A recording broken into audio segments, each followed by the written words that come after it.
Vamos lá, meus irmãos, vamos lá, minhas irmãs, começando aqui nossa sexta aula de Educação Religiosa 1. Já oramos, como é costume, mais uma vez. Boa noite, graça e paz. Boa noite, graça e paz. Boa noite, graça e paz. Boa noite, graça e paz.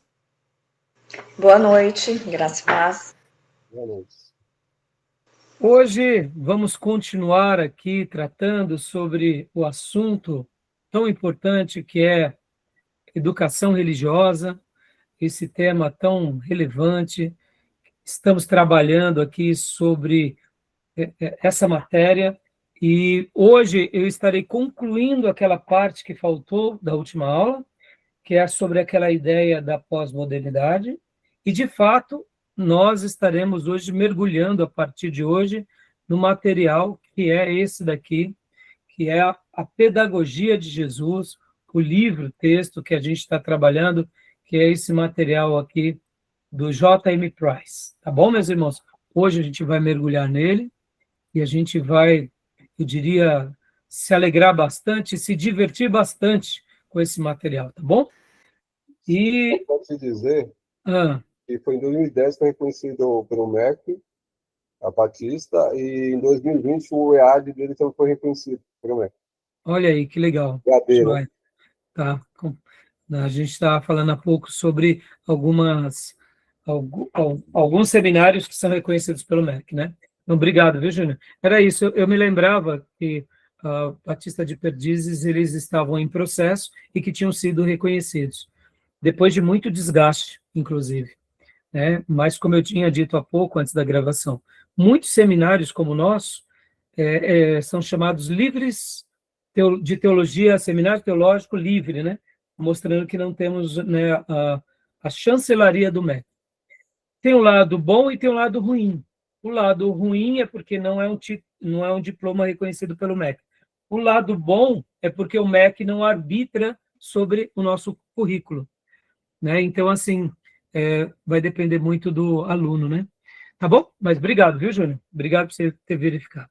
Então, voltando, meus irmãos, nós estaremos hoje trabalhando aqui no livro do Price, a Pedagogia de Jesus, e vai ser uma delícia, a gente vai se divertir bastante, tá bom?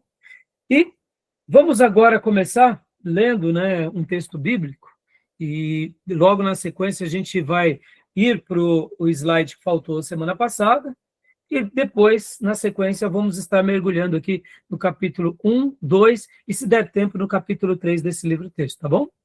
Eu quero ler com vocês agora um texto bíblico que está em Salmos 90, 12. Salmos 90, 12. Eu estarei abrindo aqui, na minha versão em digital, Salmo 90, 12. E antes da leitura, eu quero lembrar aos irmãos que as nossas aulas estão sendo gravadas. Elas estão sendo gravadas para que vocês possam continuar estudando sobre o que está sendo passado, né? Tirando mais dúvidas. Gravamos também para abençoar o maior número de irmãos espalhados onde quer que essas aulas cheguem. Temos ficado muito felizes, né? Porque recentemente eu soube que tinham brasileiros lá no Japão assistindo às nossas aulas, e eu fiquei assim super feliz, porque imagina, né?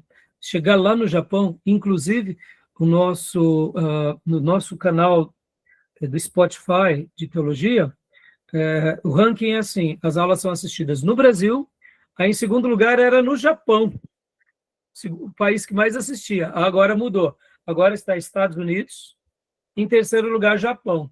Agora me pergunte, né? Pastor não é japonês, né? Tem uma cabeça grande, um olho pequeno, mas não sou japonês. Mas lá no Japão, né, chegando as aulas, então a gente fica muito feliz e que realmente Deus nos use para abençoar o maior número de pessoas, obreiros, seminaristas, pastores. Se formos útil a alguém, que o nome do Senhor seja glorificado e que Deus continue abençoando as igrejas e os ministérios. E também gravamos porque os alunos que forem fazer esse curso em EAD estarão utilizando essas matérias como parte do currículo.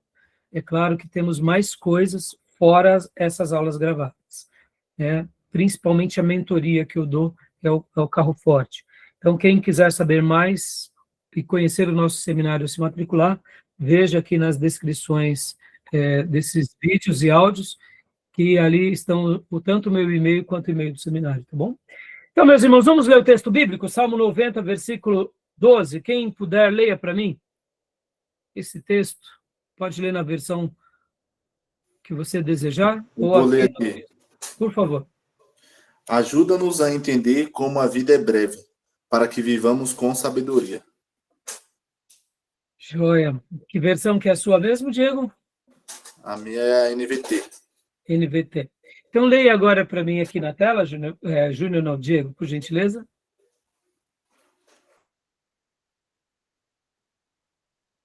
Está bloqueado o seu som, Diego. Seu som está bloqueado, Diego. Foi. Ensina-nos a contar os nossos dias de tal maneira que alcancemos corações sábios. Amém, meus irmãos? Deus. Leia a sua versão de novo, Diego, por gentileza, que ela está bem diferente, né? A NVT. Ajuda-nos a entender como a vida é breve, para que vivamos com sabedoria. Em outras palavras, né? Seria praticamente uma transliteração desse texto. A brevidade da vida passa tão rápido, né, irmãos? Que se soubermos aproveitar e aproveitarmos bem, sabendo lidar cada momento e passando cada instante, realmente, para fazer isso, precisamos de sabedoria e do auxílio do Senhor, né? Então, que Deus nos ajude, tá bom, meus irmãos? Tá bom? Graça e paz, Tomé. Amém, pastor. Graças e paz, irmãos. Boa noite. Boa noite, a paz. Boa noite, graças a Deus. Boa noite. Meus irmãos, então, vamos lá, meus irmãos. Na última aula, nós falamos bastante sobre o crescimento da igreja, falamos também sobre diferentes cosmovisões. Ficou alguma dúvida aos irmãos sobre aquela questão do crescimento da igreja? Sobre também a questão das diferentes cosmovisões? Lembra? Nós tratamos disso. Ficou alguma dúvida? Os irmãos querem fazer alguma pergunta? Né? Fizemos aquela avaliação dizendo que a igreja no Brasil tem crescido, mas a nossa pergunta que ficou tem crescido em qualidade ou só em quantidade? E aí ficou, né, uma pergunta, uma incógnita, para que a gente pudesse pensar.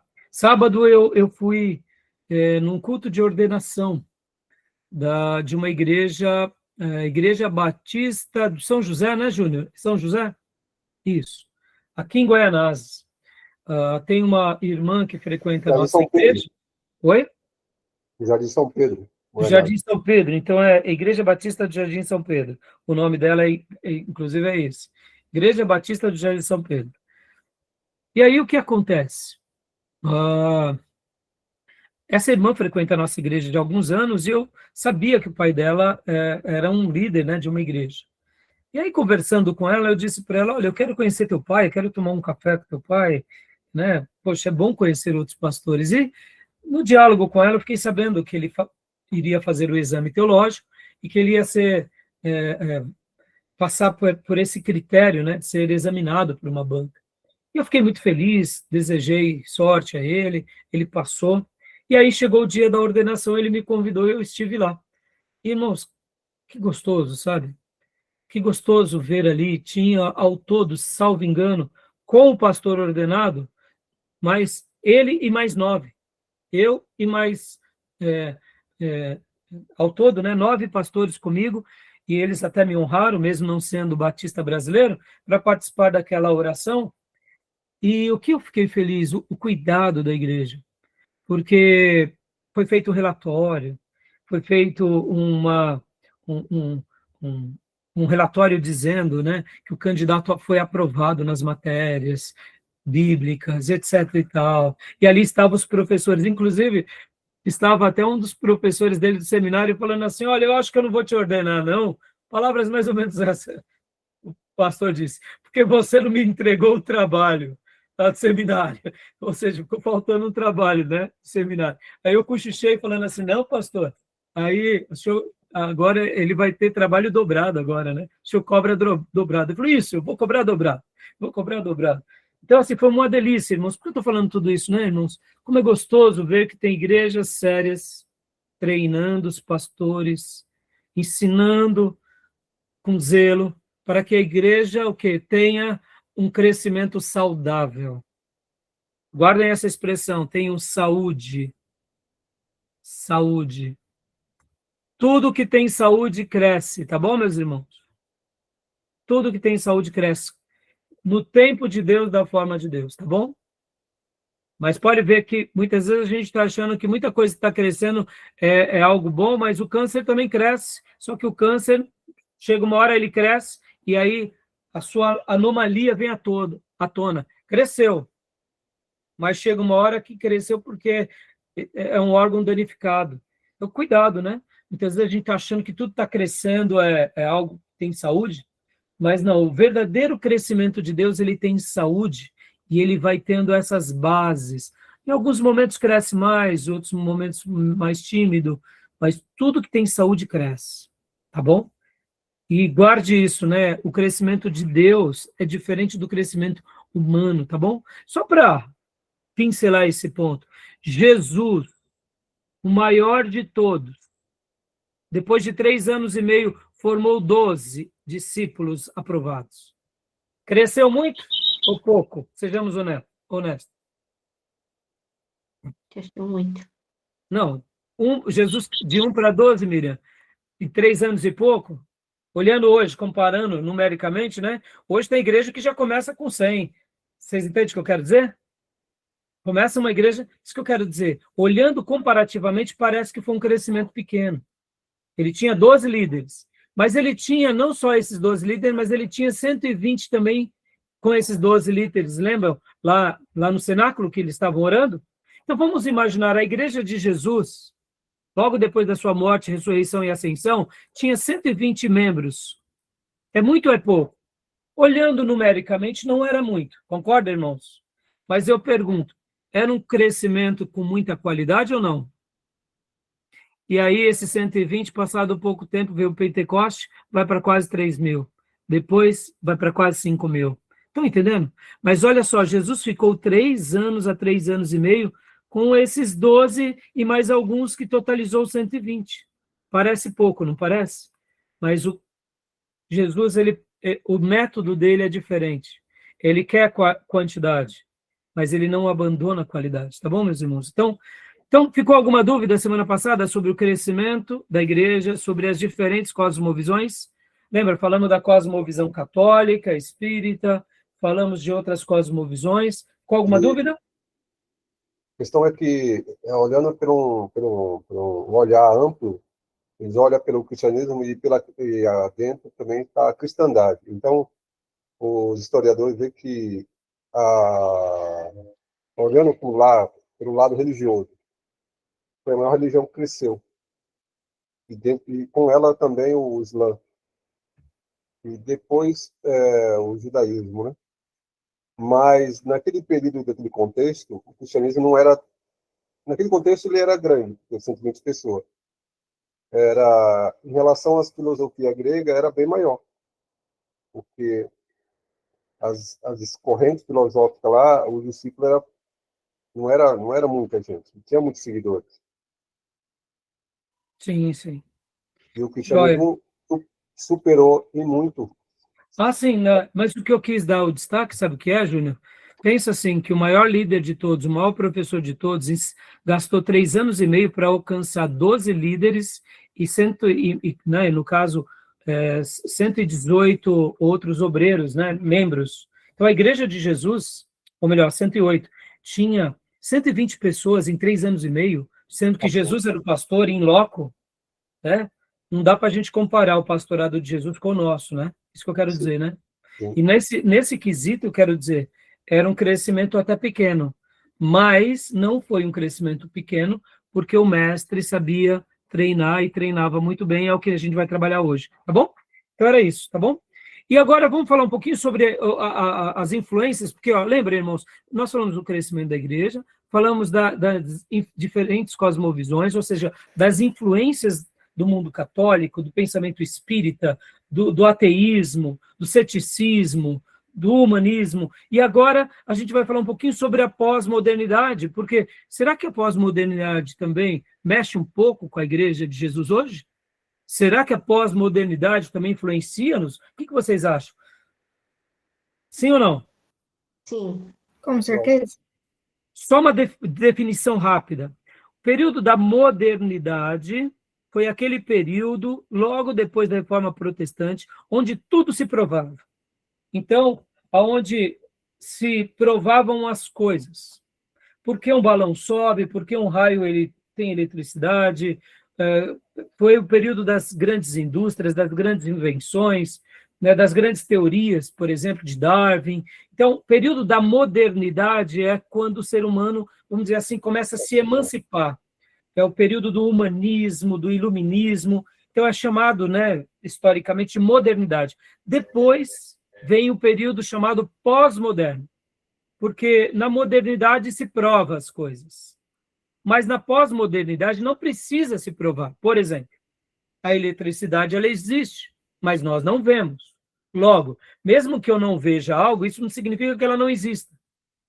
Por exemplo, nós estamos agora aqui numa aula em tempo real, como se fosse uma classe em loco, mas ao mesmo tempo tem irmãos que estão recebendo essa aula pelo Wi-Fi. Não tem conexão nenhuma, é um aparelho de celular em tempo real que fala, responde, participa. Ou seja, são ondas, né, de celulares, são ondas de rádio, são ondas... A gente não vê, mas elas existem. Então, o período da pós-modernidade seria esse período em que há uma mudança na chave. Então, hoje nós estamos vivendo esse período chamado da pós-modernidade. A pergunta que fica é, a pós-modernidade pode nos influenciar? Vocês já responderam que sim. Então, vamos ver rapidamente aqui algumas questões. O que é a pós-modernidade? Nós não estaremos nos aprofundando, tá, meus irmãos? Até porque não dá tempo, tá? Então, mas só para a gente entender um pouquinho dos desafios da pós-modernidade, porque isso daqui nos influencia muito, tá? Tudo bem? Na pós-modernidade nasce algo que é o relativismo, nasce algo que é o subjetivismo. O que seria isso, meus irmãos? Leia para nós, irmã Sônia. Olha, aproveitando, né, o momento aqui de tecnologia, nossa irmã está lá no Espírito Santo. Minas. Minas Gerais, no interior de Minas, divisa com o Espírito Santo, em aula conosco. Deus seja louvado. Ó, então, quer dizer, mas pode a irmã estar numa classe ao mesmo tempo do nosso lado, lá de Minas? Pode, aqui. A tecnologia prova que isso é possível. E, né, e é com muita alegria que a gente recebe a irmã aqui, né, a nossa primeira aluna de outro estado, oficialmente. Eu não vejo a hora de termos o primeiro aluno internacional, tá, meus irmãos? Ai, ai. Mas é isso aí. Então, irmã, leia para nós, porque, como eu disse há pouco, né, na pós-modernidade nós teremos desafios. Será que tem coisas boas e coisas ruins? Vamos ver. Então, leia para nós, minha irmã, por gentileza. Relativismo, subjetivismo. O período de Juízes é marcado por uma ausência de liderança. Estavam vivendo caos político, econômico e religioso. Não havia rei em Israel e cada um fazia o que bem parecia aos seus olhos. Atualmente, existe uma crise de direção proveniente da falta de valores norteadores. Esse slide, quem montou para nós foi a professora Aparecida. Olha só que interessante, meus irmãos. Ela pega um período lá atrás, que é o período dos juízes, logo depois de Josué.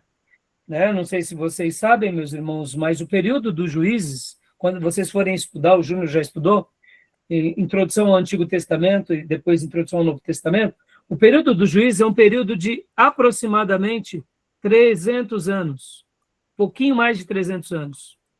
Quando a gente lê o livro de Juízes, parece que foram só algumas gerações, né? Algumas décadas, talvez, 1, 2, 3, né? Mas quando nós somamos a quantidade de juízes, que são vários, e notamos que um juiz liderou Israel por 40 anos, aí ficou mais 40 anos sem juiz, veio mais um por mais 20 anos, ficou mais 50 anos sem juiz, mais outro que liderou por 10 anos. Então, a somatória do período de juízes foi aproximadamente de 300 a 350 anos. E o que é interessante notar? que foi um período que lá cada um fazia o que sentia no seu coração. Ou seja, eles tinham o legado de Moisés, eles tinham o Pentateuco, tinham os textos de Josué, tinham o legado de Josué, mas agora eles já tinham conquistado a terra, e agora eles faziam o que queriam. Percebam, era um período sem direção, tinham crises.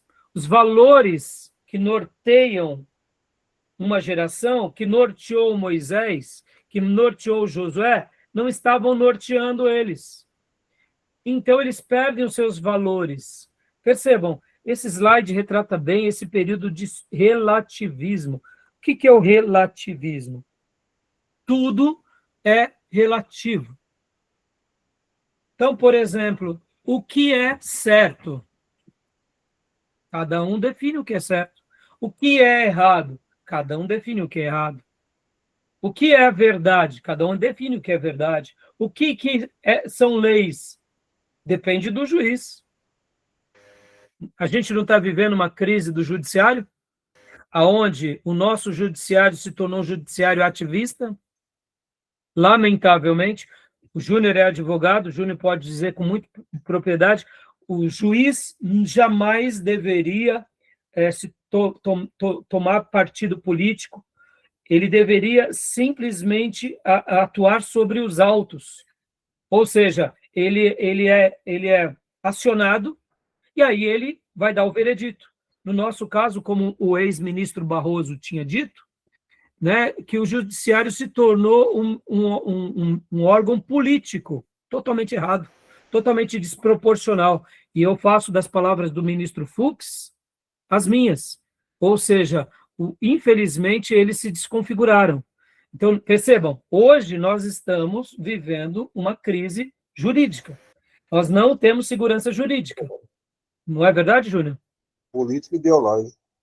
E aí temos a questão política, temos a questão ideológica, né? Então, percebam, isso é tudo relativo. Isso é fruto de um pensamento da pós-modernidade. E o que mais me escandaliza, por exemplo, é quando nós vimos na eleição passada a ministra Carmen Lúcia dizer, olha, isso daqui não pode ser feito, mas dessa vez a gente vai fazer. Não, ali ela invalidou o posto dela, o posicionamento dela, porque ela não pode abrir exceção. É que nem esses dias atrás, semana passada, uma repórter que também tem um viés muito ideológico, a Malu Gaspar, ela escreveu dizendo assim, o nosso judiciário errou, mas agora eles erraram para o bem, mas agora eles estão na hora de voltar ao equilíbrio. Olha que absurdo. Uma emissora de jornalismo fazendo um pronunciamento desse. É como se ela estivesse dizendo, eles erraram um pouco, mas não tem problema. Não, tem todo problema. O judiciário, ainda mais a Suprema Corte, não pode errar. Se a Suprema Corte erra, a gente não tem mais a quem recorrer. E a gente tem visto, infelizmente, né, um ativismo judiciário. Percebam, isso é fruto do relativismo. E quando a gente vê imprensa, órgãos oficiais, jornalismos e um mundo todo relativizando o que é certo em detrimento do errado, fazendo do doce azedo e o azedo doce, irmãos, a gente está vivendo um período muito perigoso na nossa democracia, né? Tá bom? Sem entrar muito nos méritos, mas isso é relativismo. Agora, vem cá, meus irmãos. Esse relativismo entrou dentro da igreja também ou não? O que vocês acham? Esqueçam a questão política aqui.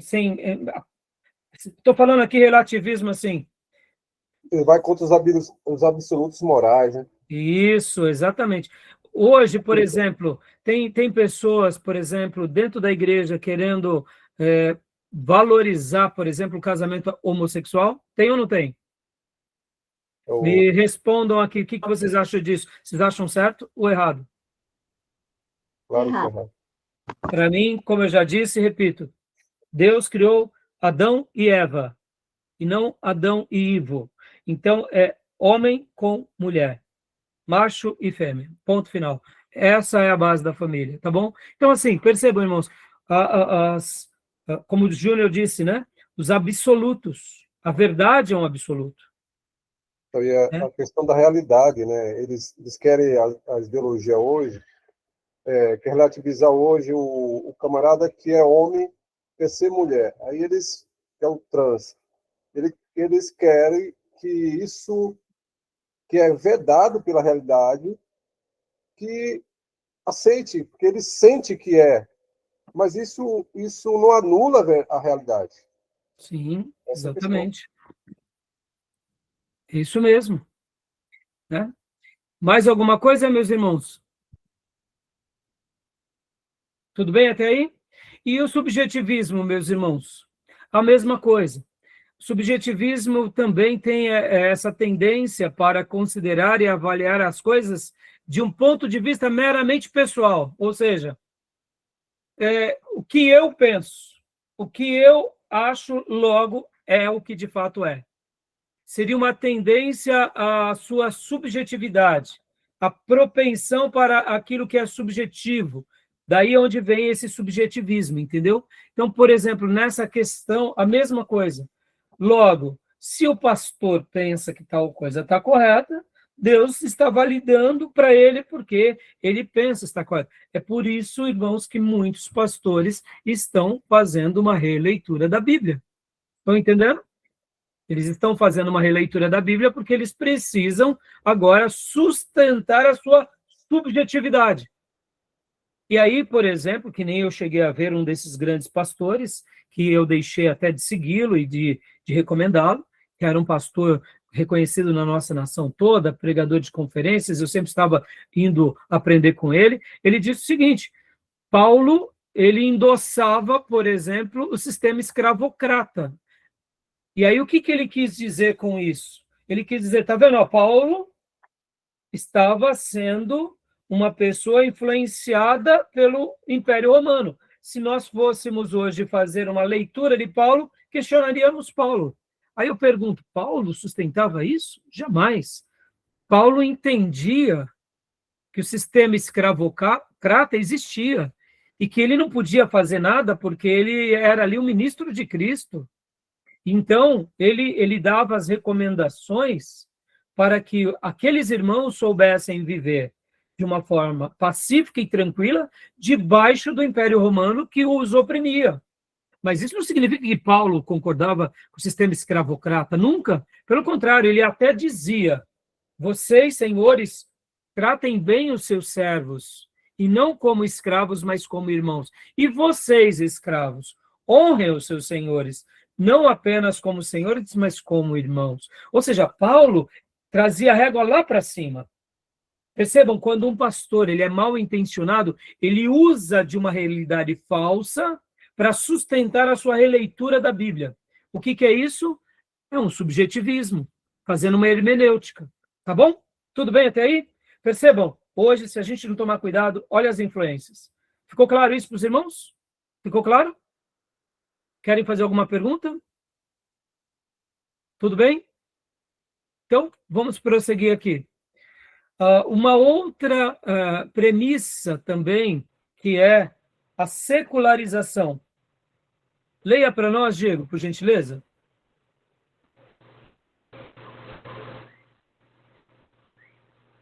Irmã Sônia, tá me ouvindo bem? Sim. Então, pode ler para nós, irmã Sônia. Secularização. Sobre o que nós acabamos de ver aqui, relativismo e subjetivismo, alguma pergunta? Não? Não, então, tranquilo. Secularização. O que seria secularização? Leia para nós. Secularização, idolatria, manipulação inconsequente do culto, mistura de elementos do culto cananeu com o ministério levítico, minimização de valores éticos e espirituais, secularização, falta de noção ou desprezo por coisas sagradas. Joia. Deu uma travadinha, né? Como a irmã está bem longe, eu sei que a irmã está aí no interior, não tem problema. Quando acontecer isso, eu aviso a irmã, né? Então, a secularização, nossa irmã Cida também, ela o que ela quis pegar aqui?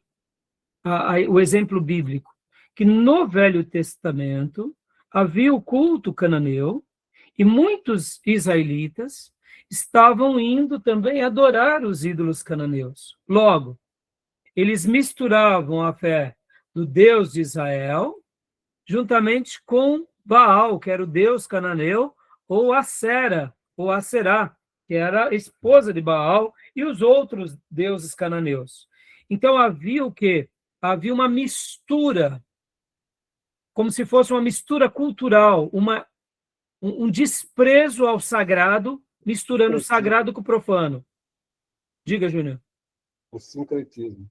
Exato, um sincretismo. E aqui ela até coloca minimização dos valores éticos e espirituais. Lembram que Deus falava com muita frequência: meus servos, eu não quero que vocês se casem com as mulheres ímpias, as mulheres das outras nações, porque senão vocês estarão sendo também persuadidos a o quê? A adorar os deuses dela, e os vossos filhos, pela influência muitas vezes das mulheres, porque, irmãos, guardem isso, a mulher ela tem uma persuasão muito maior do que o homem, sempre vai ser assim. Por isso que a Bíblia fala que a mulher sábia edifica o lar e a tola ela destrói. Guardem isso, meu. E vou até dizer uma frase que já que estamos aqui, a pedagogia do lar geralmente é dada à mulher. Se ela é sábia, ela edifica. Se ela é tola, ela destrói. Se ela é sábia, ela aproxima da santidade. Se ela é tola, ela aproxima do que o Júnior acabou falando, né? Como que é a palavra mesmo, Júnior? Miscigenação, né? A mistura. Sincretismo. Ou seja, mistura tudo e ainda diz que está fazendo certo. Por que eu falo que a pedagogia do lar é dado à mulher? Porque ela é aquela que gera os filhos. E ela tem essa sensibilidade maior. Por isso que uma pessoa que ela é sábia, ela consagra. E quando não é sábia, ela vai buscar, muitas vezes, caminhos seculares, humanos, para ratificar a sua carnalidade. Então, guardem isso, meus irmãos. A secularização sempre existiu.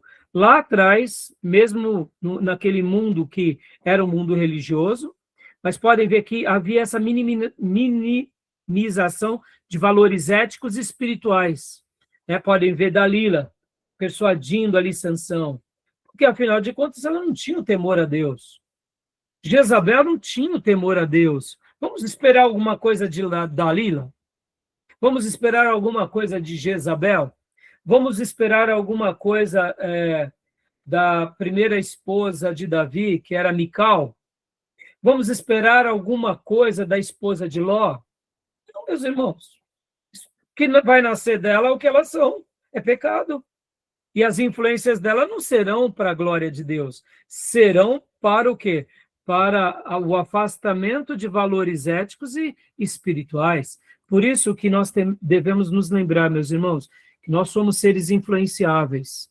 Cuidado com aqueles que são as nossas referências e com quem nós convivemos, tá bom? Então, a secularização hoje, nos nossos dias, ela abre, eu diria, um padrão espiritual, sim, mas também secular. A secularização aqui, quando a gente fala de secularização, essa palavra secular vem de século. O sistema que rege o nosso mundo. Então, hoje, as pessoas, quando a gente fala assim de algo secular, é a separação entre o que é sagrado e a separação entre a vida social. Então, percebam, secular tem a ver hoje para nós com essa ideia. Mas vamos pegar aqui uma característica religiosa que tem também atingido muitos cristãos, que é o ecumenismo.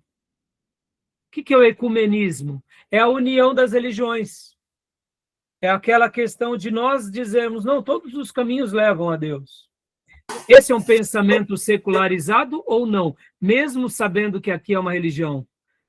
É um assunto religioso, o ecumenismo. Mas é um pensamento secularizado ou não?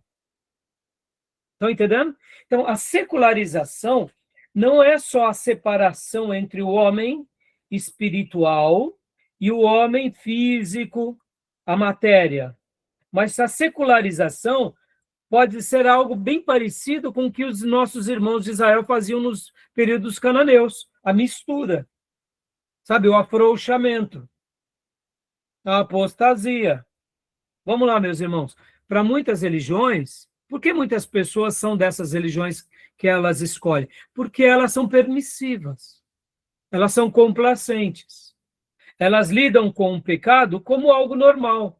Logo, as pessoas falam, não, eu gosto daquela religião, porque ali o sacerdote, o padre, o pai de santo, ou o pastor, porque hoje, infelizmente, até pastores se tornaram também, infelizmente, totalmente, muitas vezes, anticristos, né? Eles falam, não tem problema, a carne é fraca, não, quem é que não erra? Ou seja, fica legitimando o pecado. Isso é uma característica da secularização, mostrando o quê? Que é normal, faz parte da normatividade.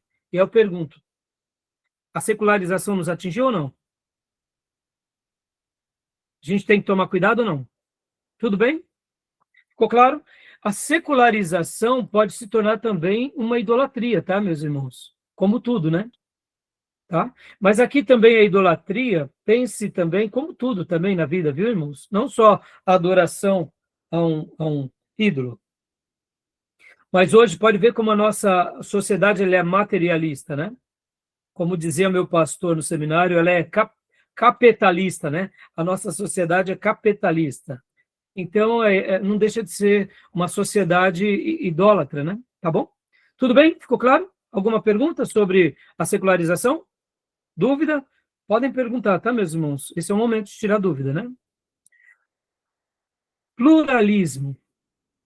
O que seria o pluralismo, né? Cada ponto desse, meus irmãos, olha só que interessante, né?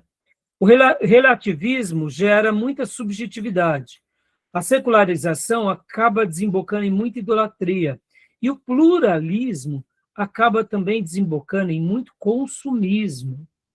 Vamos falar um ponto positivo aqui do pluralismo.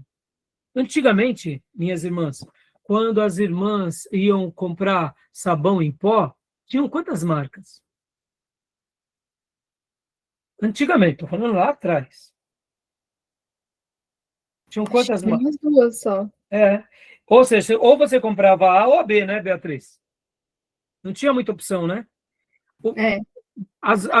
As muitas opções ajudaram ou atrapalharam? Ajudou. Então, o pluralismo faz parte também do pós-modernismo, mas a gente tem que fazer uma leitura, né, do que é bom e do que é ruim, né? Sim. Antigamente, você, por exemplo, ia comprar um produto, só tinha ou A ou B, ou que presta ou que não presta. Hoje você tem uma variedade, então, quer dizer, você acaba tendo uma disputa. No mercado isso acaba ajudando, né? Mas vamos pensar agora com relação às variedades de ideias e de religiões. Então, leia para nós, Júnior, o pluralismo e consumismo, por gentileza. Ok. Oferta de divindades ligada a interesses econômicos. Venda do chamado por uma vida de fama e dinheiro. Tendência à adoração do Deus mercado. Confusão entre prosperidade bíblica e teologia da prosperidade. O pluralismo, aqui pensando um pouco mais no nosso foco, meus irmãos, o que acontece? Hoje nós temos muitas vozes falando aí, e muitos pastores dizendo o que Jesus faz e prometendo coisas que Jesus vai fazer na sua vida, que tem gerado o quê? Tem gerado essas mensagens de interesses econômicos. Ou, quem sabe, uma vida de fama, de status, de dinheiro, né? Uma adoração ao Deus mercado. Porque o que importa é você prosperar sobre qualquer coisa. Então, perceba, a prosperidade bíblica foi substituída por essa prosperidade maligna, né?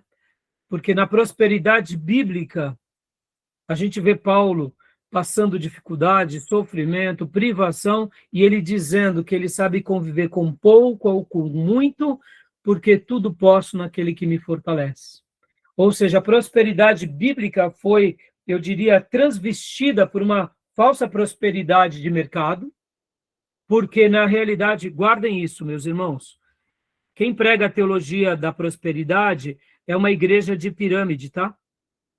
em que essa nata que lidera sempre vai prosperar, porque eles ficam vendendo um sonho que nunca se cumpre para essas massas. Mas quem está aqui na ponta da pirâmide é óbvio que vai prosperar, porque tudo está relacionado ao dinheiro. Então, uma igreja que só prega prosperidade de forma antibíblica, ela é uma rede multinível em forma de pirâmide para captar e cooptar as suas presas duplamente ambiciosas.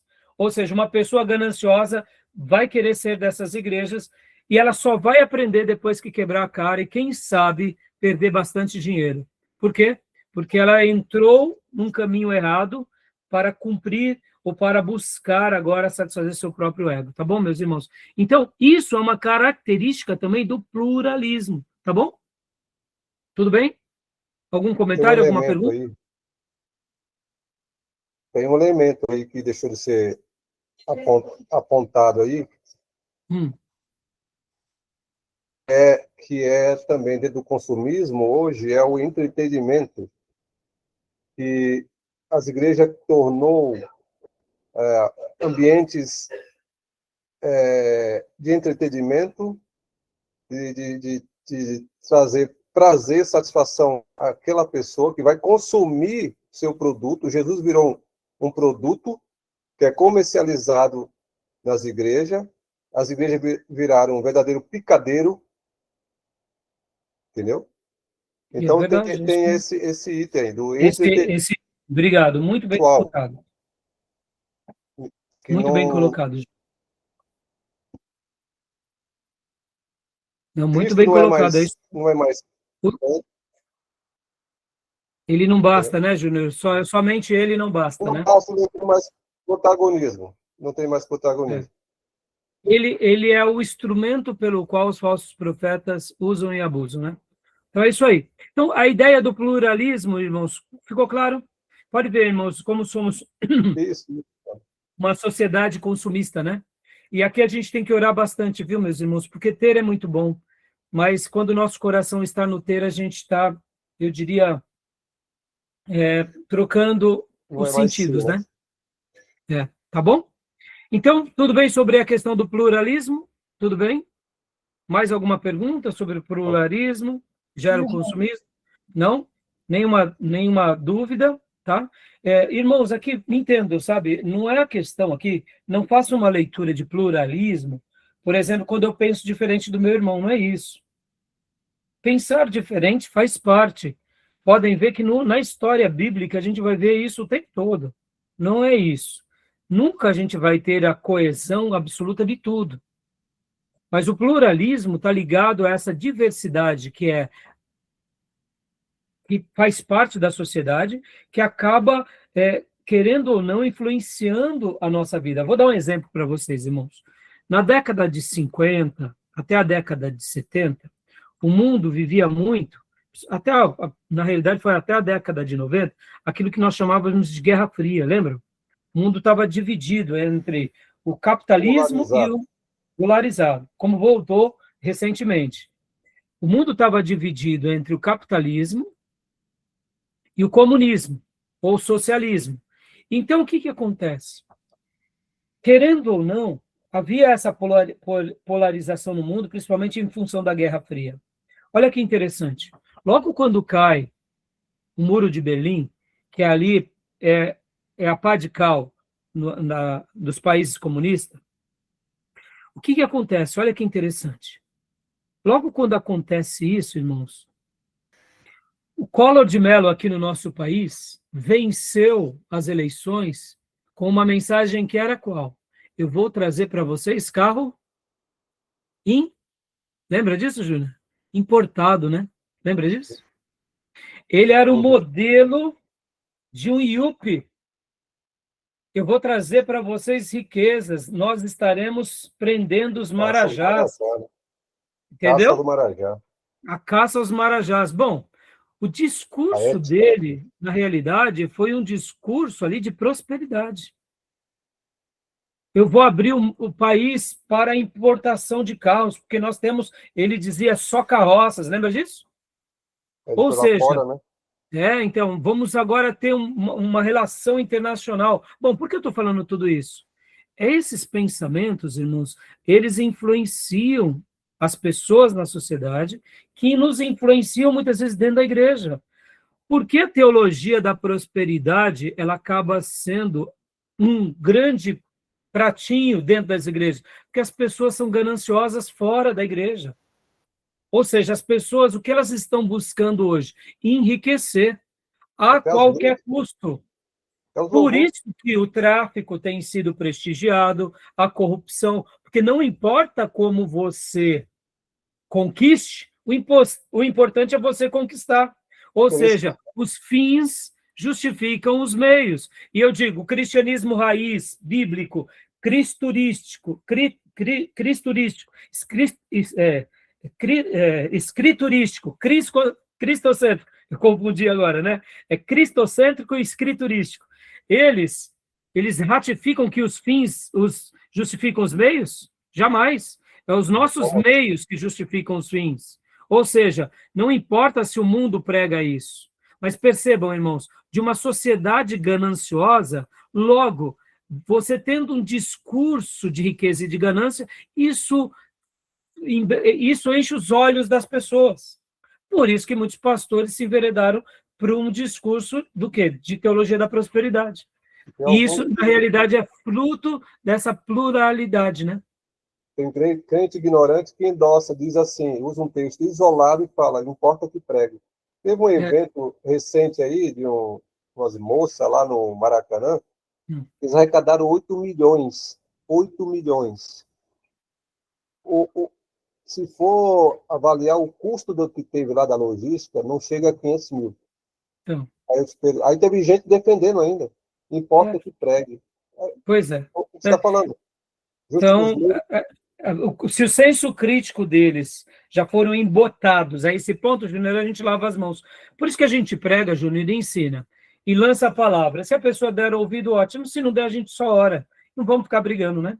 Bom, então, irmãos, para a grande resposta de tudo, né? O crescimento demográfico, a questão, né, da cosmovisão e agora a questão da pós-modernidade, qual que é a grande resposta para nós? A grande resposta para nós é a resposta bíblica, que é os princípios do discipulado e Jesus Cristo nos ensinando o seu evangelho.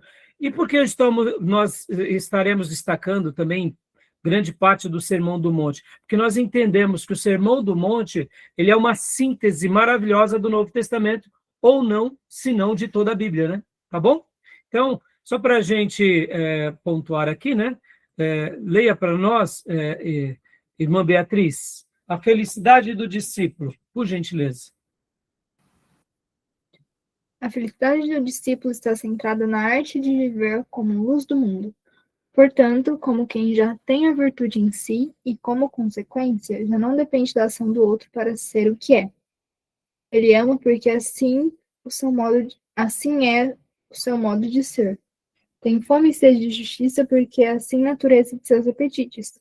É pacificador porque a paz é fruto da sua essência de vida. Ou seja, né? A resposta para esse mundo é ter uma vida de felicidade, não aquela felicidade do mundo, mas essa felicidade que transcende o nosso ser. Tá bom? A gente vai se aprofundar mais, né? Continua para nós, Beatriz, a automotivação, Mateus 5, 21 a 32, por favor. O discípulo se caracteriza por não pertencer a este mundo e não possuir seus valores. Paulo, em Romanos 12, 1 a 2, nos exorta a não tomarmos a forma dos padrões corruptos do sistema maligno que controla este século. Enquanto os religiosos de sua época se limitavam a aparentar santidade em suas relações, configurando o pecado apenas quando acontece o ato, Jesus destaca a origem do pecado nas motivações interiores. Joia. Então, mostrando aqui, né, que a nossa motivação é outra. Estamos nesse mundo, mas agora passamos por um discipulado, estamos passando, e esse discipulado nos ensina a ter motivações corretas, motivações interiores, motivações que glorificam a Deus, e por isso que a gente vai renovando a nossa mente, não conforme o padrão ou a forma do mundo, mas a forma de Deus, né?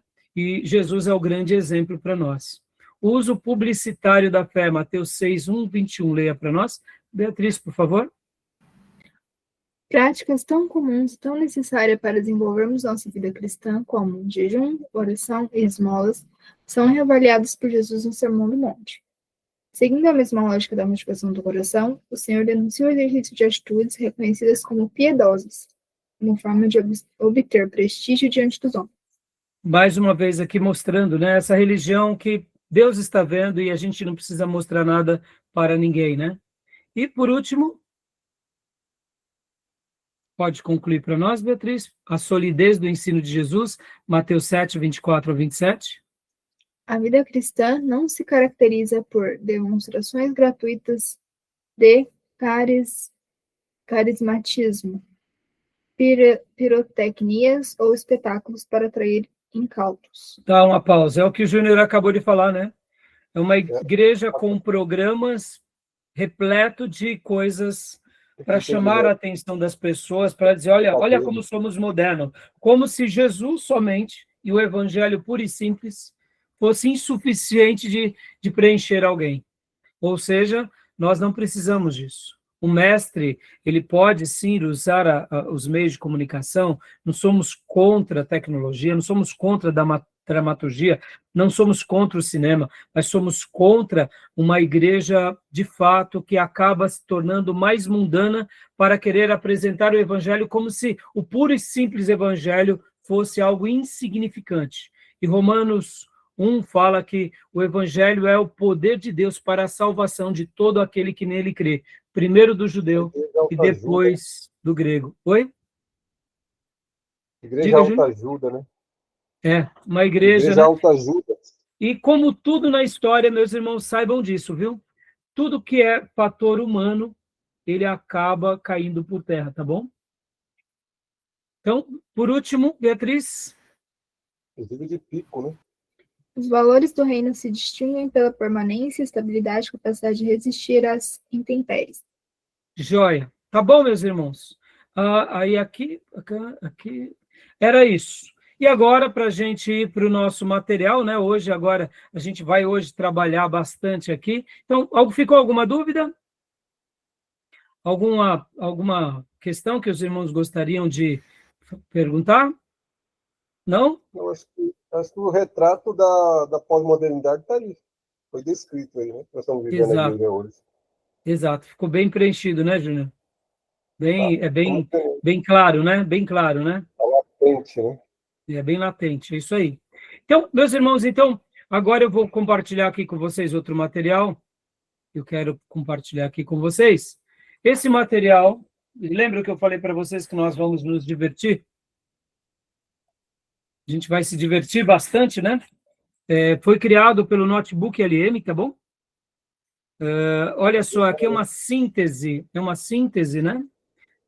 Do que o livro do J.M. Price trabalha, né? Que é o livro que eu já citei há pouco para vocês. Então, a gente vai agora vamos fazer um apanhado do que o livro trata, porque hoje é a nossa sexta aula, teremos sexta, sétima, oitava e nona aula, ou seja, com hoje mais 3 dias, e fechamos. Então, a gente vai dividir esse material literalmente nessas 4 aulas, contando a aula de hoje. Então, a síntese do material trata disso, as qualificações do mestre. As qualificações do mestre. Ele era a personificação da verdade. Sua vida era a principal lição. Ele vivia tudo o que ensinava. Ou seja, Jesus é o grande modelo do seu ensino. 2, ele compreendia a natureza humana. Conhecia as necessidades, as atitudes e motivações, e motivos profundos dos seus alunos. Ou seja, os alunos dele, enquanto ele estava ali, ele sabia como capturar esses alunos, como treinar esses alunos. Agora, olha que interessante, irmãos. A gente, na aula passada e hoje, nós falamos sobre o crescimento demográfico no Brasil do Evangelho, falamos sobre ali as questões das cosmovisões religiosas que nos influenciam. Concluímos hoje falando um pouco sobre a pós-modernidade, que também nos influenciam. Irmãos, não pensem em vocês, nós estamos nessa terra, o poder do mundo é grande. Se nós não tomarmos cuidado, ele nos seduz. Se nós não lutarmos contra ele. Ele é uma força muito grande. É por isso que nós precisamos de Deus em primeiro lugar. Nós precisamos se revestir da armadura de Deus. Nós precisamos da igreja. Nós precisamos da comunhão dos santos. Nós precisamos, muitas vezes, de até uma ajuda mais direta do pastor, de algum líder, para nos fortalecer, literalmente pegando na nossa mão. Porque tem vezes que a gente consegue romper alguns obstáculos sozinhos, mas tem vezes que não. Quantas são as vezes que eu recebo, muitas vezes, uma mensagem de um ex-aluno, de uma ovelha, de um amigo, de um irmão de outro lugar, dizendo, pastor Raio, eu preciso de uma ajuda, eu estou a um passo de cometer alguns delitos. Aí, geralmente, eu começo a dar um atendimento para esse irmão, marco com ele um aconselhamento, se eles estão longe, eu tento falar com eles, começamos a orar, começamos a jejuar, começamos a buscar a Deus, e questões de semanas eu vejo aquele irmão restaurado, quando não, sabe, quebrado aquela cadeia, aquele grilhão. Então, meus irmãos, a gente não pode brincar. Tem vezes que a gente rompe alguns obstáculos sozinho, mas tem vezes que a gente precisa de mais de um irmão, precisa de unir força com outros irmãos de oração. Por quê? Porque esse mundo é forte. E aqui, olha só que interessante. Assim como nós trabalhamos a cosmovisão, assim como nós trabalhamos a pós-modernidade, os nossos corações estão influenciados por essas coisas. Ou vocês acham que a prosperidade não nos tenta? O consumismo não nos tenta? Ou como o Júnior mencionou, o entretenimento não nos tenta? Meus irmãos, eu não vou dar nome para não entristecer nenhum irmãozinho, mas quantas vezes eu já tive dificuldade com irmãos que chegavam quase no final do culto porque eu estava assistindo o jogo deles? E tinha vezes que a irmã, que é a esposa desse irmão, a irmã ficava arrasada, falando, pastor, eu atrasei, porque meu marido ficou lá assistindo futebol, e falando, não, a gente já vai, a gente já vai, a gente já vai, a gente já vai, e cozinhava aquele galo velho, né? Misturado preguiça com comodidade, entretenimento, falta de zelo, e a mulher e os filhos querendo vir para a igreja, e o marido não, e aí atrapalhava, percebam, o entretenimento. Ter um esporte é bom, mas, meus irmãos, na hora que o esporte tem a primazia do que o nosso mestre, olha aí como estão os nossos valores, né? Isso acontece só com o irmão? Com o futebol? Não, e as irmãs com os programas delas também, com os entretenimentos. E hoje, as redes sociais, meus irmãos. Percebam, irmãos, é perigoso. Se a gente não tomar cuidado, a gente acaba sendo uma presa também desse mundo pós-moderno, tá bom? Diga, Júnior, o que você ia falar? Gente trocando a igreja para ir para Halloween. Aí é demais. Nem precisa nem falar, né, Júlio? Mas percebam, Júlio, olha lá nos Estados Unidos, as igrejas protestantes muitas vezes fazem até cultos de Halloween. Nominal. Aí não dá. Loucura, irmãos, culto de Halloween. E é interessante que o mundo não troca. Oi? O mundo não faz o inverso. Não, claro que não. E quando faz, né, Júnior, é só paliativo, né? É o dia do Natal, mas aí já reveste ali com presente, festa, bebedeira, né? Exato. É a Páscoa, que já põe ali o chocolate, coelhinho. Ah, Jesus morreu, legal, tudo bem, né? Então, assim, percebam. Ao modo deles, né? Então, meus irmãos, olha aqui. Agora eu digo, tá, pastor, nós temos as cosmovisões, muitas vezes a gente tem que trabalhar. Nós temos o pós-modernismo, mas Jesus conhece o nosso coração, meus irmãos. Ele vai dar um jeito de nos livrar, tá bom? Assim como ele trabalhou com os apóstolos. Terceiro aqui, continuando. Ele tinha um profundo desejo de servir. Interessava-se mais por pessoas do que por credos ou cerimônias. Ou seja, Jesus é o grande exemplo da verdadeira religião que serve, que ama e que faz. Não era legalista, como eram os fariseus e os outros naqueles dias. Jesus era ser humano. Então, essas são as qualificações do mestre. E os métodos do mestre? Olha só que coisa linda, que o livro vai trabalhar. Ele usava histórias e parábolas, tornava verdades espirituais claras através de cenas da vida cotidiana. Por isso que ele é o mestre por excelência. Segundo, ele fazia perguntas que provocam o pensamento. Suas perguntas não buscavam apenas respostas, mas levavam à reflexão. Ou seja, Jesus, até hoje, continua trabalhando em nós, mesmo nos nossos dias. com todos os nossos dilemas. E a gente não está aqui para querer dizer que a gente é melhor do que ninguém, viu, meus irmãos? A gente está aqui sendo treinado para poder ser uma resposta àqueles que precisam. Deixa eu ensinar uma coisa aqui para vocês, meus irmãos. Deus nos prospera para que a gente seja a prosperidade daqueles que não prosperam. Deus nos enriquece para que a gente seja o recurso daqueles que estão na pobreza. Deus nos dá sabedoria para que a gente seja a voz na consciência daqueles que foram desprovidos de saber. Deus nos dá força para que a gente levante aqueles que não têm força e estão caídos. Guarde isso. Deus nos abençoa para que a gente sirva. Então, não tenha dúvida que a gente não está aqui para tirar um diploma de saber mais para poder apontar, porque muitas vezes igrejas boas acabam incorrendo desse erro. A gente aponta demais. E em nome da verdade a gente mata, ou seja, a gente pega uma bazuca chamada verdade e mata os outros. Mata os outros irmãos, não. A gente está aqui para ajudar. Ajudar quem? Todos. Começando pela nossa igreja local, pela família, em primeiro lugar, pela igreja local, depois pelas demais igrejas, e quem sabe até pessoas de outras religiões, irmãos. A gente tem que ser paciente, lembra na última aula? A gente tem que ser paciente com uma pessoa que está no catolicismo, que está no espiritismo. Por quê? Porque um dia estávamos lá, meus irmãos. Então, guardem isso, não é que a gente vai praticar o ecumenismo com eles, mas a gente tem que praticar uma vida de amor, tá bom? E por último, ele começava onde as pessoas estavam, ou seja, ele partia dos interesses e da linguagem familiar para construir o conhecimento. Ele vai até uma mulher samaritana, ele vai até o Nicodemos, ele parte de onde as pessoas estão. Esse é o melhor método, tá bom? Para a gente trabalhar. Beleza, meus irmãos?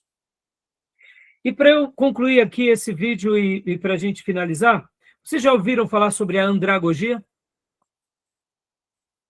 Andragogia? Já ouvi falar, mas não lembro o que é agora.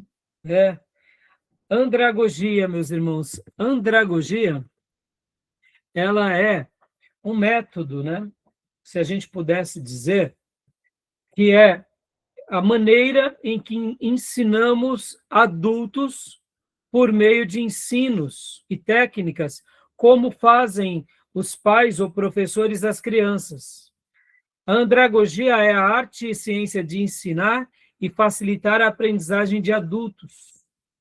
Da mesma forma que um pedagogo leva as crianças a aprender por meio de brincadeiras, por meio de diversões, por meio de experiências lúdicas, a andragogia seria mais ou menos isso. Ela é um método que vai usando o quê? Práticas relevantes, aonde a gente vai solucionando problemas quase como se divertindo, ou seja, é um método de ensino que a gente aprende brincando. Vamos lá. Eu estou praticando aqui com vocês a andragogia, tá bom? Porque eu estou me divertindo, entendeu? Eu sei que é difícil, parece que eu estou brincando assim no sentido até sendo demagogo, mas não. Meus irmãos, é uma delícia poder ensinar vocês porque eu aprendo e me divirto com vocês. E ao, por exemplo, utilizar aqui, né, por exemplo, o Notebook LM, essa ferramenta maravilhosa de inteligência artificial. Meus irmãos, é uma diversão, não é? Percebam que quando nós aprendemos brincando, é um método de ensino apaixonante. E aqui segue uma dica para vocês, meus irmãos. Procurem sempre fazer as coisas com essa premissa. Eu vou me divertir aqui, porque vai se tornar mais leve. Sabe aquela questão? Eu vou procurar trabalhar no emprego que eu tenho paixão. Porque, na realidade, você vai se divertir trabalhando. Entende? Quando fazemos o que amamos, se torna mais leve. É óbvio que teremos ali o ônus por ser um trabalho, seremos recompensados com os nossos bônus. Mas, assim, sempre será mais leve, sempre será mais prazeroso. Eu gosto muito de ver um esportista, né? O esportista, ele, quando ama o esporte, ele se diverte. Ele tem ali todos os exercícios, toda a disciplina, dieta, ele tem que seguir todos os critérios, mas quando ele não vê a hora de ir para campo, ou de fazer o jogo. Por quê? Porque é o que ele mais ama, ou seja, ele está se divertindo. Tente ver o seu ministério nessa perspectiva. Nosso irmão do louvor, André, ele costuma muito, né, chamar os irmãos ali do louvor, falar, pessoal, hoje vamos se divertir aqui. Não como algo pejorativo, mas é de verdade. Quem toca para Deus com alegria não faz algo forçado, né? Então, o que é a andragogia? Seria um dos métodos de aprender brincando. Que Deus possa nos dar ministérios assim. E para eu fechar esse módulo aqui, lembrando, né, o nosso mestre supremo, eu posso dizer que tudo que ele fazia era uma grande aula de andragogia, na sua maior excelência, né? Eu não vejo Jesus com cara fechada, sabe, com aquela fisionomia obtusa, né, truculenta, ensinando os seus discípulos. Eu vejo ele sorrindo, ele tinha prazer. Assim que eu entendo. Por quê? Porque quando a gente faz algo nessa dinâmica, a lição fica mais fácil, fica mais doce, fica mais prazerosa. Não é assim? Tá bom? Então, andragogia é uma técnica de aprender brincando. Que Deus possa nos levar a ministérios assim, onde a gente se divirta demais. A gente veja alegria, contentamento e tenha prazer. E que realmente o Senhor nos dê dons e que a gente descubra esses dons nessa dimensão, tá bom? Então, tudo bem até aí? Fizemos aqui só um apanhado, né? E a gente vai continuar trabalhando depois do intervalo. Alguma pergunta, meus irmãos? Alguma dúvida? Não? Podemos encerrar aqui? Então, vou encerrar esse bloco, tá bom? Querem fazer alguma pergunta? Não? Então, tá bom. Então, vou parar aqui nossa gravação. Vamos para o intervalo, tá bom?